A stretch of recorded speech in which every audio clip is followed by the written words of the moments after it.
ரங்காபுரங்கிற கிராமத்துல போஷாலுங்கிற வயசான ஆடு மேய்ப்பர் வாழ்ந்துட்டு வராரு. போஷாலுக்கு ஆடுகள்னா வெறும் கால்நடைகள் மட்டும் இல்ல, அது எல்லாமே அவரோட குடும்ப உறுப்பினர்கள் மாதிரி. ஒவ்வொரு ஆட்டுக்கும் ஒரு பேர் வச்சு அதுங்க கூட பேசிக்கிட்டே தன்னோட காலத்தை கழிச்சிட்டு வந்தாரு. போஷாலுவுக்கு வயசாயிடுச்சு, அவரோட பார்வை மங்கிருச்சு. அதனால அவரோட ஆட்டு மந்தைய பாதுகாக்கிற பொறுப்பை அவரோட பையன் மல்லையா கிட்ட ஒப்படைக்கிறாரு. மல்லையா ரொம்ப அமைதியான குணம் கொண்டவன். அவன் பேசுறது குறைவு, ஆனா வேலை அதிகமா பண்ணுவான். அப்பா கத்து கொடுத்த ஒழுக்கத்தோட இயற்கைய புரிஞ்சுக்கிற அறிவும் மல்லையா கிட்ட அதிகமா இருந்தது. ஒரு நாள் சாயங்காலம் போல போஷால திண்ணையில கவலையா உட்காந்துட்டு இருக்காரு. அப்ப அங்க மல்லையா வர்றான். மலையா, இங்க வா, கொஞ்சம் இங்க உட்காரு. உன்கிட்ட ஒரு முக்கியமான விஷயம் பேசணும். சொல்லுங்கப்பா, என்னாச்சு? உங்க முகத்துல ஏதோ கவலை தெரியுதே, என்ன விஷயம்? உடம்பெல்லாம் சரியா தானே இருக்கு? எனக்கு என்ன மல்லையா, உடம்பெல்லாம் நல்லா தான் இருக்குது. ஆனா ஒரு விஷயம் சொல்றேன், அத நீ மனசுல வச்சுக்க. இந்த பறவைங்க கத்துற விதம், காத்துல இருக்க புழுக்கத்தை பார்த்தா வரப்போற கோடை காலம் ரொம்ப கொடூரமா இருக்கும்னு என் அனுபவம் சொல்லுது. அப்படி நடந்தா குளங்கள்லாம் வத்தி போயிடும், மலைகள்ல இருக்க புல்லு கூட தடம் தெரியாம காஞ்சு போயிடும். அப்ப நம்ம ஆடுகளோட நிலைமை என்னவாகும்னு யோசிக்க முடியல. அதுங்க பசியால வாடுறத என்னால பார்க்க முடியாது மகனே. அத பத்தி தான்ப்பா நான் உங்ககிட்ட சொல்ல வந்தேன். அப்பா, இத்தனை காலம் இந்த ஆடுங்கள் எல்லாம் உங்க பிள்ளைங்க மாதிரி பாத்துக்கிட்டீங்க. இப்ப அந்த பொறுப்பை என்கிட்ட கொடுத்துட்டீங்கல்ல, நீங்க கவலையப்படாதீங்கப்பா. ஒவ்வொரு பிரச்சனைக்கும் ஒரு தீர்வு இருக்கும். இந்த கோடை காலத்துல இருந்து நம்ம ஆடுகளை காப்பாத்துற வழி என்கிட்ட இருக்கு மகனே. கோடையை சமாளிக்கிறதுங்கிறது வெறும் வாய் பேச்சு கிடையாது.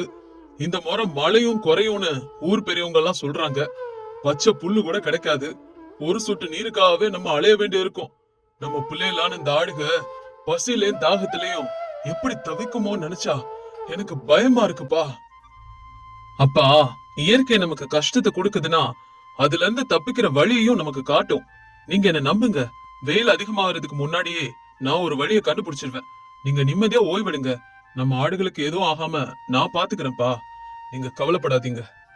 போஷையாவுக்கு மல்லையா மேல நம்பிக்கை இருந்தாலும் உள்ளுக்குள்ள இந்த வெயில்ல மல்லையா ஆடுகளை சரியா பாத்துக்குவானான்னு ஒரு கவலையும் இருந்துச்சு. அடுத்த நாள் காலையில ஆடுகளை ஓட்டிக்கிட்டு மல்லையா கிளம்பினான். ஆனா அவன் கையில ஒரு தண்ணி கேனையும் எடுத்துட்டு போனான். அத பார்த்த போஷாலும் மல்லையா கிட்ட இப்படி கேக்குறாரு. அடே மல்லையா, அதையே எடுத்துட்டு போற? ஆடுகளை மேய்க்க போகும்போது இந்த டப்பா எதுக்கு எதுக்கு எடுத்துட்டு போற? அப்பா, இத பத்தி இப்ப என்கிட்ட கேட்காதீங்க. இது நம்மளோட ஆடுகளுக்கு பின்னாடி உதவ போகுது. இது இப்ப காலியா இருக்கலாம், ஆனா இதுக்கு பின்னாடி எனக்கு ஒரு நோக்கம் இருக்குது. எல்லாம் நல்லபடியா நடக்கும்பா, நீங்க எதுக்கும் கவலைப்படாம நிம்மதியா இருங்க. அட பைத்தியக்காரா, ஆடு மேய்க்கிறவன் ஆடுகளை ஓட்டிட்டு போனோம், அதை விட்டுட்டு இப்படி டப்பாக்களை தூக்கிட்டு போறதா? சரி, ஓ இஷ்டம். ஆனா அப்படி நீ காலி டப்பாவை தூக்கிட்டு தெரிஞ்சா இந்த ஊர் சிரிக்கும். ஜாக்கிரதையா போய் வா. வெயில் வர்றதுக்கு முன்னாடியே ஆடுகளோட நல்லுக்கு வந்து சேர்ந்துடு, சரியா? கண்டிப்பாப்பா, நான் பாத்துக்கிறேன். நீங்க வீட்ல இருங்க, வெயில்ல எங்கேயும் போகாதீங்க. மல்லையா தினமும் அந்த டப்பாவை எடுத்துக்கிட்டு குளத்துக்கு போய் நீர் நிரப்பி மலைகளுக்கு பின்னாடி போயிட்டு வர்றான். ஊர்ல இருக்கிறவங்க எல்லாரும் அவனை ஒரு விசித்திரமான ஆளா பாக்குறாங்க. கிராமத்துல இருக்க சிலர் அவனை பார்த்து கேலி செய்ய தொடங்குறாங்க. அப்ப ஊர்க்காரரான சுப்பையா இப்படி கேக்குறாரு. என்ன மல்லையா, ஆடுகளுக்கு டப்பால தண்ணி எடுத்துட்டு போறியா? குளத்துலதான் தண்ணி இருக்குதே, அப்புறம் எதுக்கு இந்த தேவையில்லாத வேலை? குளத்துல இருக்க தண்ணிய பத்தாதா? இல்ல சுப்பையா, இன்னைக்கு நம்ம குளத்துல இருக்க தண்ணி நாளைக்கு இல்லாம போகலாம். நாம முன்னெச்சரிக்கையோட இருந்தா தானே நாளைக்கு வரப்போற கஷ்டங்களை எதிர்கொள்ள முடியும். எனக்கு இந்த டப்பாவை எடுத்துட்டு போறதுல ஒரு கஷ்டமும் இல்ல. எப்பா, உன் அறிவுக்கு ஒரு கும்பிடுப்பா. கோடை வந்தா எல்லாரும் கஷ்டப்படத்தான் செய்வோம். நீ என்னமோ இப்பவே பயப்படுற? சரி, இதுக்கப்புறம் உன் இஷ்டம், பண்றத பண்ணு. அதுக்கப்புறம் கொஞ்ச நாள் போக போக வெயில் தீவிரமாயிடுச்சு. குளங்கள்ல நீர் வத்தி போயிடுது. மலைகள்ல இருந்த புற்கள் எல்லாம் காஞ்சு போயிடுச்சு. ஊர்ல இருக்க எல்லா ஆடுகளும் சோர்ந்து போயிருந்தது. பல ஆடுகள் வெயில் கொடுமையால மயங்கி விழ ஆரம்பிக்குது. ஆனா மல்லையாவோட மந்தையில இருக்க ஆடுகள் மட்டும் சுறுசுறுப்பாவும் ஆரோக்கியமாவும் இருக்கிறத பார்த்து போஷாலு ஆச்சரியப்படுறாரு. மல்லையா காலையில போயிட்டு ராத்திரிக்கு தான் வீட்டுக்கு வரான். போஷாலுக்கு இது பிடிக்கல. மல்லையா, இது என்ன பழக்கம்? வெயில் கொளுத்துது, காலையில போனா வெயில் ஏறதுக்குள்ள வீடு திரும்பாம சாயங்காலம் வரைக்கும் அங்கே இருக்கிற ஆடுகள் அந்த வெயில்ல ஏன் வதைக்கிற? அதுங்களுக்கு ஏதாவது ஆயிடுச்சுன்னா நம்ம நிலைமை அதுக்கப்புறம் என்ன? நீ இப்படி நடந்துக்கிறது எனக்கு பிடிக்கலப்பா. அப்பா கோவப்படாதீங்க. அதுங்களை நான் வெயில விடல. அதுங்க ரொம்ப நிம்மதியாவும் குளிர்ச்சியாவும் தான் இருக்குதுங்க. நீங்க நம்பலனா ஆடுங்களை பாருங்க, எவ்வளவு ஆரோக்கியமா இருக்குதுங்க. ஆடுங்கெல்லாம் நல்லா இருக்குது சரி, ஆனா அந்த வெயில்ல நீ எங்க போற? ஊர்ல குளம் காஞ்சு போயிடுச்சு, புல்லு இல்ல. அப்படி இருக்கும்போது சாயங்காலம் வரைக்கும் நீ நம்ம ஆடுகளை எங்க மேய்க்கிற? அப்பா நான் சொல்றத கேளுங்க. நம்ம ஆடுங்களுக்கு எந்த பிரச்சனையும் இல்ல. நீங்க அதுங்களை பாத்துக்கிறது மாதிரி நானும் ரொம்ப நல்லாவே பாத்துக்கிறேன். ஒண்ணு செய்யுங்க, நாளைக்கு நீங்களும் எங்களோட வாங்க. நான் என்ன செய்யறேன்னு உங்களுக்கே புரியும். அது வரைக்கும் என் மேல கோவப்படாதீங்கப்பா. நாளைக்கு தெரியும் எல்லாம். சரி சரி, நாளைக்கு நானும் உன் கூட வர்றேன். உன் ரகசியம் என்னன்னு நான் பாக்கணும். என் ஆடுகளோட உயிரோட நீ விளையாடுறத என்னால பொறுத்துக்க முடியாதுப்பா. அடுத்த நாள் காலையில மல்லையா ஆடுகளை ஓட்டிட்டு கிளம்பிட்டான். போஷாலுவும் மெதுவா நடந்து மல்லையாவோட பின்னாலே போறாரு. ஊர் குளத்துக்கிட்ட போனதுக்கு அப்புறம் மலைகளுக்கு நடுவுல இருக்க ஒரு சின்ன பாதை வழியா போறாங்க. அடடா மல்லையா, இந்த வெயில் ஏன் அப்படி வாட்டுது? இங்க இருக்கிற மரங்க எல்லாம் காஞ்சு போயிருக்கு. இங்க ஆடுகளுக்கு என்ன மேய்ச்சல் கிடைக்கும்? நீ வழி தப்பி வந்துட்டியா என்ன? இல்லப்பா, நம்ம இன்னும் கொஞ்சம் முன்னால போகணும். அதுக்கப்புறம் தான் நான் சொன்ன விஷயம் இருக்குது. அந்த மலை திருப்பத்தை தாண்டா நம்மளோட சாம்ராஜ்யம் வரும். மல்லையா சொன்ன மாதிரி அவங்க அந்த மலை திருப்பத்தை தாண்டி போனதும் போஷாலு அங்கிருக்க காட்சிய பார்த்து ஆச்சரியப்பட்டாரு. அங்கிருந்த இடம் ஒரு சின்ன பள்ளத்தாக்கு மாதிரி இருந்துச்சு. சுத்தி இருக்கிற மலைகள் எல்லாம் காஞ்சு போயிருந்தாலும் அந்த இடத்துல மட்டும் மரங்களும் சின்ன ஓடையும் இருந்தது. மல்லையா, நான் பாக்குறதெல்லாம் நிஜமா? சுத்து வட்டாரத்துல எங்க பார்த்தாலும் பாலைவனம் மாதிரி இருக்குது. இங்க மட்டும் எப்படி இவ்வளவு பசுமையா இருக்கு? இவ்வளவு வெயில்ல இந்த மரங்கள்லாம் எப்படி படைச்சது? இந்த தண்ணி இருக்கிற இந்த குட்டை எங்க இருந்து வந்துச்சு? எனக்கு ரொம்ப ஆச்சரியமா இருக்கு. அப்பா, இது எல்லாமே என்னோட உழைப்பு. வெயில் தொடங்குறதுக்கு முன்னாடியே நான் ஒரு சில செடிகளுக்கான விதைகளை தூவினேன். தினமும் அந்த டப்பாவில குளத்துல இருந்து தண்ணீர் எடுத்துட்டு வந்து இங்க ஊத்துவேன். டப்பாவில நீர் நிரப்பி இங்க இருந்த மரங்களுக்கும் புற்களுக்கும் தினமும் தண்ணி ஊத்துனதுனால அதுங்கெல்லாம் அந்த வெயில தாங்கி நிக்குதுங்க. இந்த நீர்க்கூட்ட அது நான் கொஞ்சம் ஆழமா மண்ண தோண்டினதுனால பூமியில இருந்து வந்த தண்ணி. போஷாலு இப்ப கண்ணீரோட இப்படி சொல்றாரு. மகனே மல்லையா, நான் உன்னை தப்பா புரிஞ்சுக்கிட்டப்பா. நீ கொண்டுட்டு வந்து அந்த டப்பாவுக்கு பின்னாடி உன்னோட யோசனையும் இவ்வளவு பெரிய உழைப்பு இருக்கும்னு எனக்கு தெரியலப்பா. ஊர்ல இருக்க எல்லாரும் கோடையை திட்டி தீத்துக்கிட்டு இருக்கும் போது நீ மட்டும் கோடையே எதிர்க்கிற வகையில இந்த சின்ன வனத்தையே உருவாக்கி இருக்க. அப்பா, கஷ்டம் வரப்போகுதுன்னு தெரிஞ்சதுக்கு அப்புறம் பயந்து உட்கார்ந்துருந்தா பலன் இல்ல. அதை எதிர்கொள்ள நம்ம தயாரா இருக்கணும். நான் கொண்டு வந்த அந்த தண்ணி இந்த மரங்களுக்கு உயிர் கொடுத்துச்சு. இப்ப இந்த மரங்கள் நம்ம ஆடுகளுக்கு நிழலையும் உணவையும் கொடுக்குது. அங்க பாருங்கப்பா, நம்ம ஆடுகள்லாம் எவ்வளவு சந்தோஷமாவும் நிம்மதியாவும் இருக்குதுங்க. உண்மைதான் மல்லையா, நம்ம ஆடுகள்ல ஒண்ணு கூட சோர்வா இல்ல. நீ செஞ்ச இந்த வேலை நம்ம ஆடுகளுக்கு மட்டும் இல்ல, இந்த இயற்கைக்கும் மிகப்பெரிய நன்மை செஞ்சிருக்கிற. நீ வெறும் ஆட்டு இடைய மட்டும் இல்ல, இயற்கையை விரும்பியும் கூட. அத நல்லா நான் புரிஞ்சுக்கிட்டப்பா. நல்ல காரியம் பண்ணிருக்க. அப்பா, உங்ககிட்ட இருந்து நான் கத்துக்கிட்ட பாடம் ஒண்ணு மட்டும்தான். நம்ம செய்யற வேலைய நம்ம தெய்வமா நினைக்கணும். நம்மள நம்பி இருக்கிற இந்த ஜீவன்களோட வயித்த நம்ம நிரப்பணும். இந்த கோடை காலம் முடியற வரைக்கும் நம்ம ஆடுகளுக்கு இங்க எந்த குறையும் இருக்காது. நாம முன்னெச்சரிக்கையோட இருந்தா எந்த ஆபத்து வந்தாலும் எதிர்கொள்ளலாம்ப்பா. போஷாலு மல்லையா சொன்னதை கேட்டும் அந்த பசுமையான இடத்த பார்த்தும் பூரிச்சு போறாரு. அந்த இடத்த பாக்குற யாரா இருந்தாலும் மல்லையாவோட புத்தி கூர்மையை நினைச்சு பெருமைப்படுவாங்க. சாயங்காலம் ஆனதும் மல்லையாவும் போஷாலுவும் ஆடுங்களை கூட்டிக்கிட்டு வீட்டுக்கு புறப்படுறாங்க. மல்லையாவோட ஆடுகள் மட்டும் ஆரோக்கியமா இருக்கத பார்த்து ஊர் மக்கள் ஆச்சரியப்படுறாங்க. அடுத்ததா மல்லையாவோட ரகசியத்தை தெரிஞ்சுக்கிட்டு மல்லையாவை பார்க்க அந்த பள்ளத்தாக்குக்கு வராங்க. மல்லையா, உன்ன நினைச்சா ரொம்ப ஆச்சரியமா இருக்குப்பா. நாங்க எங்களை பத்தி மட்டும்தான் யோசிச்சோம். நீ எதிர்காலத்தை பத்தி யோசிச்சு இதெல்லாம் பண்ணிருக்க. உன் தண்ணி டப்பாவோட உழைப்பு எங்களுக்கு ஒரு பாடத்தை கத்து கொடுத்துருச்சு இன்னைக்கு. பெரியவங்களே, இதுல எனக்கு பெருமை எதுவும் இல்ல. நம்ம இயற்கைக்கு சின்ன விஷயம் செஞ்சா அது நமக்கு மலையளவு உதவி செய்யும். நாம முன்கூட்டியே தயாரானா கோடை காலம் நம்மள ஒண்ணு செய்ய முடியாது. அடுத்த வருஷத்துல இருந்து நாம எல்லாரும் ஒண்ணு சேர்ந்து இந்த மாதிரி பசுமையான இடங்களை உருவாக்குவோம். அந்த வருஷம் ரங்காபுரத்துல வெயில் கொடூரமா இருந்தாலும் மல்லையா உருவாக்குன அந்த பசுமை பள்ளத்தாக்குனால அந்த ஊர்ல ஒரு ஆடுங்க கூட உயிர் இழக்கல. போஷாலு மகனோட புத்திசாலித்தனத்தை பார்த்து ரொம்பவே பெருமைப்படுறாரு. மல்லையாவோட அந்த தண்ணீர் டப்பாக்கு பின்னாடி இருந்த யோசனை இன்னைக்கு அந்த ஊரோட தலைவிதியவே மாத்திருச்சு. முன்னெச்சரிக்கையோட ஒரு செயலை செஞ்சோம்னா அந்த செயல் நமக்கு எப்பவும் தோல்வியே தராது. அது போலதான் கஷ்ட காலம் வரதுக்கு முன்னாடியே தயாரா இருந்தா எந்த ஆபத்தையும் எளிதா வென்றிடலாம். இது ஒரு சின்ன கிராமம். இந்த கிராமம் மாம்பழங்களுக்கு பெயர் போன ஊரு.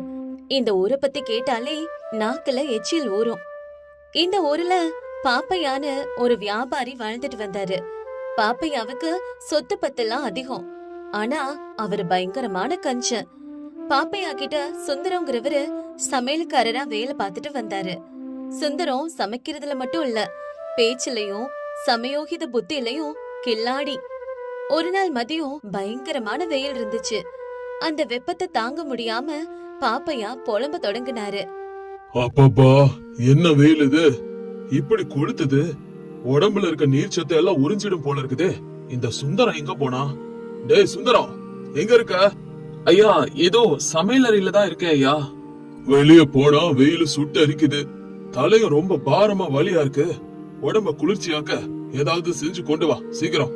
ஆமா ஐயா, வெளியில அந்த அக்னி தேவனே நேர்ல இறங்கி வந்தது போல இருக்குது.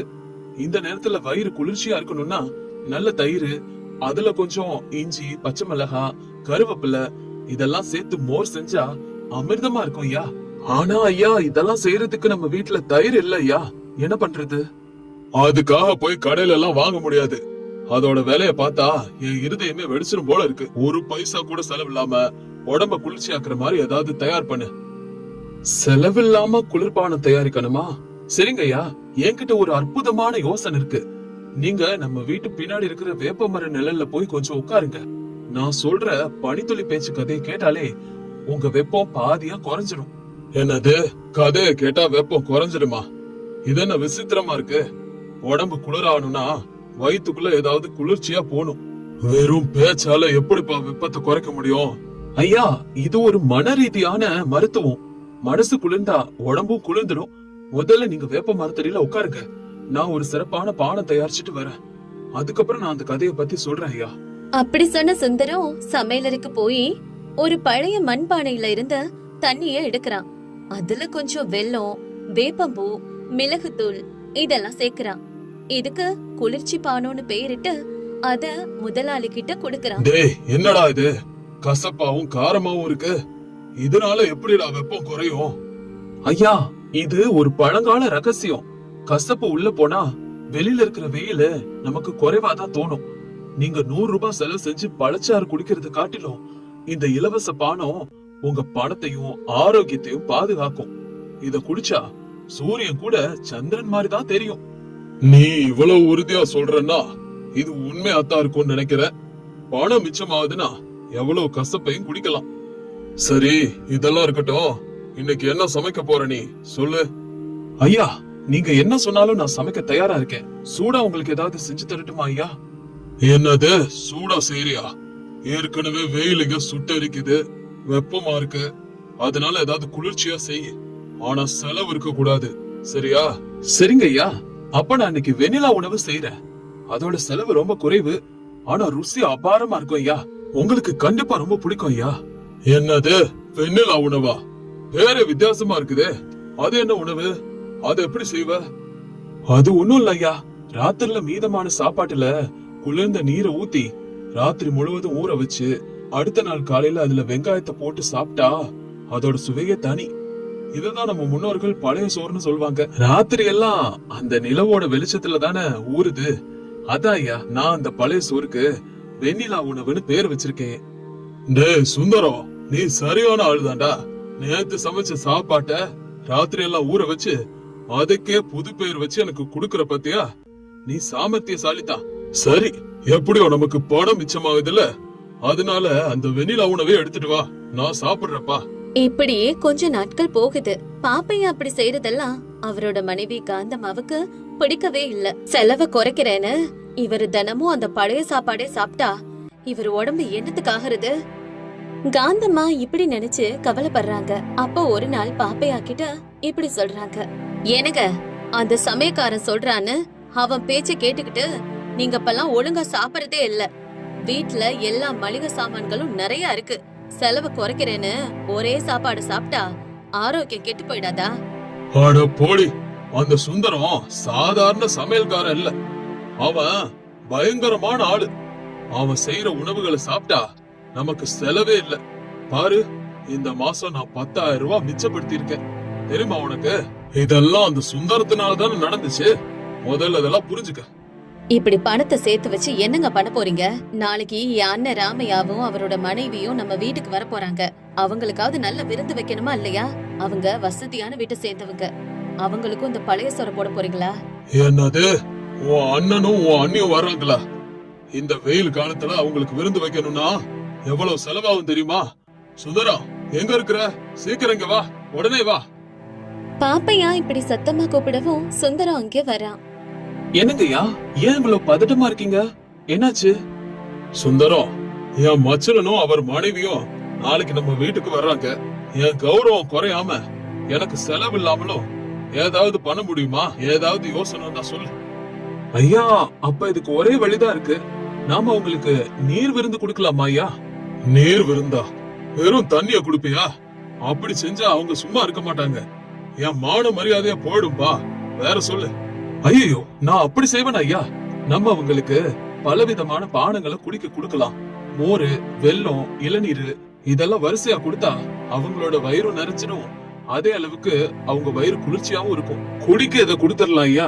உணவை பொறுத்த வரைக்கும் நான் சமத்துவ போஜனம் செஞ்சிடறேன் ஐயா. சமத்துவ போஜனமா? கேட்கவே ரொம்ப புதுமையா இருக்கு. அது ஒண்ணும் இல்லைங்கய்யா. சமத்துவ போஜனம்னா ஒரே வகையான காய்கறிகளை போட்டு சமைக்கிறது. நம்ம தோட்டத்துல கிடைக்கிற சொரக்காய், கத்திரிக்காய் இந்த மாதிரி காய்கறிகளை வச்சு விதவிதமான சுவைகளை செஞ்சிட விருந்தினர்கள் ஆஹா ஓஹோன்னு பாராட்டுவாங்க. அடுத்த நாளே விருந்தினர்களும் வர்றாங்க. சுந்தரம் தன்னோட கைவரிசைய காட்டுறான். வெயிலோட தாக்கத்தை சொல்லி உறவினர்களுக்கு குளிர்ந்த காத்து வரணும்னு தோட்டத்துல பனியோல விசிறிகளை செய்யறான். பெரும்பாலும் பானங்களா தயார் பண்றான். அதோட பலவித காய்கறிகள்லயும் உணவு செய்யறான். உறவினர்கள் சாப்பிட்டதுக்கு அப்புறம், மாமா, சாப்பாடெல்லாம் பிரமாதம். ஆனா ஏன் எல்லாம் தண்ணி மாதிரி இருக்கு? சாம்பார் தண்ணி மாதிரி, பருப்பும் தண்ணி மாதிரி, குழம்பும் தண்ணி மாதிரி தான் இருக்கு. ஏன் உங்க ஊர்ல காய்கறிகள்லாம் கிடைக்கலையா? ஏன் எல்லாமே இப்படி செஞ்சிருக்கீங்க? என்ன விஷயம்? ஐயா, நீங்க பெரியவங்க, உங்களுக்கு தெரியாததா? இந்த கோடை காலத்துல கடினமான உணவுகளை சாப்பிட்டா செரிமானம் ஆகாது, உடம்புல வெப்பம் அதிகமாயிடும். அதான் முதலாளி உங்களோட நலன் கருதி தான் இந்த மாதிரி உணவை தயாரிக்க சொன்னாரு. இந்த மாதிரி நீர் வடிவில் இருக்க உணவை சாப்பிட்டா சீக்கிரம் ஜீரணம் ஆயிடும் ஐயா. அடடா, மாமாவுக்கு எங்க மேல இவ்வளவு பாசமா? சந்தோஷம் மாமா. எங்க ஆரோக்கியத்தை பத்தி இவ்வளவு யோசிப்பீங்கன்னு நான் நினைக்கவே இல்ல. ஆமா ராமையா, உங்க ஆரோக்கியத்தை விட எனக்கு வேற என்ன முக்கியம்? இந்த சுந்தரம் என் மனசு அறிஞ்சவன். அதனாலதான் நான் சொன்ன மாதிரியே இந்த உணவுகள் எல்லாம் தயார் பண்ணிருக்கான். சாப்பாடு முடிஞ்சதும் சுந்தரம் எல்லாருக்கும் நுங்கு குடுக்கறான். அத சாப்பிட்டுட்டு உறவினர்கள் திருப்தியோட கிளம்பினாங்க. ஆனா போகும்போது ராமையா பாப்பையாவ தனியா கூப்பிடுறாரு. மாமா, உங்க சமயக்கார சுந்தரம் பயங்கரமான புத்திசாலி போல இருக்குது. அவன் உங்க கஞ்சத்தனத்தை ஆரோக்கியம் சொல்லி எங்க கிட்ட அழகா மாத்தி சொல்லிட்டான். கோடை காலத்தை சாக்கா வச்சு அவன் செய்யற வேலைகள்லாம் எங்களுக்கு புரியுது. ஆனா ஒண்ணு நினைவுல வச்சுக்கோங்க, பணம் சேமிக்கிறது நல்லதுதான். ஆனா சொந்தக்காரங்களுக்கு கூட நல்ல உணவு கொடுக்கலனா அந்த பணத்தால என்ன பயன்? நம்ம சாகும்போது எதை கொண்டுட்டு போறோம் மாமா? ராமையா இப்படி சொல்லிட்டு போனதும் பாப்பையா ரொம்பவே அமைதியா நின்னாரு. அதுக்கப்புறம் சுந்தரத்தை கூப்பிட்ட பாப்பையா அவன்கிட்ட இப்படி பேசுறாரு. டேய் சுந்தரம், என் மச்சான் என்ன கஞ்சன்னு கேலி பண்ணிட்டு போறான்டா. நீ சொன்ன ஐடியா எல்லாம் என் மானத்தை வாங்கிருச்சு. சமத்துவ உணவு, நீர் உணவுன்னு என்னென்னவோ சொல்லி கடைசியில இப்படி பண்ணிட்டேப்பா. ஐயா, உங்க கௌரவத்தை குறைக்கிறது என்னோட நோக்கம் இல்ல. நான் ஒரு சமயக்காரன் மட்டும்தான். நீங்க சமையலுக்கு செலவு செய்யாம இருக்கும் போது நான் இது போல கதைகளை சொல்லித்தான் ஆனும். எங்க உண்மையிலே கௌரவத்தை காப்பாத்திக்கணும்னா சம்பாதிக்கிறதுல ஒரு பாதிய நல்ல உணவுக்கும் மத்தவங்களுக்கும் கொடுக்கணும். அப்பதான் நானே வடை பாயாசம் சமைச்சு உங்களோட புகழ நிலநாட்ட முடியும். கஷ்டப்பட்டு சம்பாதிச்சத அனுபவிக்கணும் ஐயா. இப்படி பிடிவாதமா கஞ்சத்தனம் செஞ்சா அதனால என்ன பயன் இருக்கு ஐயா? உண்மைதான் சுந்தரம். நீர் இல்லாத குளமோ மத்தவங்களுக்கு கொடுக்கற குணம் இல்லாத செல்வந்தனும் ஒண்ணுதான். வெயில்ல காய்வாங்களே தவிர யாரோட தாகத்தையும் தீர்க்க மாட்டாங்க. இது இன்னைக்கு எனக்கு நல்லா புரிஞ்சிருச்சு. என் கஞ்சத்தனமே என் மானத்தை வாங்கிருச்சு. ஐயா, உங்ககிட்ட மாற்றம் வந்துருச்சு. இதுவே போதும். இனிமேலாவது நல்ல காய்கறிகளையும் சாமான்களையும் வாங்கி தாங்க. நான் உங்களுக்கு சுவையான உணவுகளை சமைச்சு தர்றேன். நோயற்ற வாழ்வை குறைவற்ற செல்வம் ஐயா. நிச்சயமா சுந்தரம், நாளையில இருந்து நம்ம வீட்டுல சிக்கனம் இருக்கும், ஆனா கஞ்சத்தனம் இருக்காது. சீக்கிரமே நீ போய் ஏற்பாடுகளை செய். சமையல் அறையில அடுப்ப மூட்டு பிரமாதமான விருந்த தயார் பண்ணு. சுந்தரம் தன்னோட புத்திசாலித்தனத்தாலும் நகைச்சுவையாலும் தன்னோட முதலாளியோட மனச மாத்திட்டான். அந்த ஊர் மக்கள் எல்லாரும் பாப்பையாவோட அந்த மனமாற்றத்தை பத்தி தான் பேசிட்டு இருக்காங்க.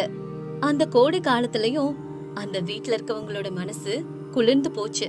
சுந்தரத்தோட சமையலறையும் வாசனையால களை கட்டுச்சு. நம்ம வச்சிருக்க செல்வத்தை பிரயோஜனம் இல்லாம சேர்த்து வைக்க மட்டும் இல்லாம சரியான நேரத்திலயும் சரியான முறையிலயும் அனுபவிக்கவும் பகிரவும் செய்யணும். அதத்தான் இந்த கதை சொல்லுது.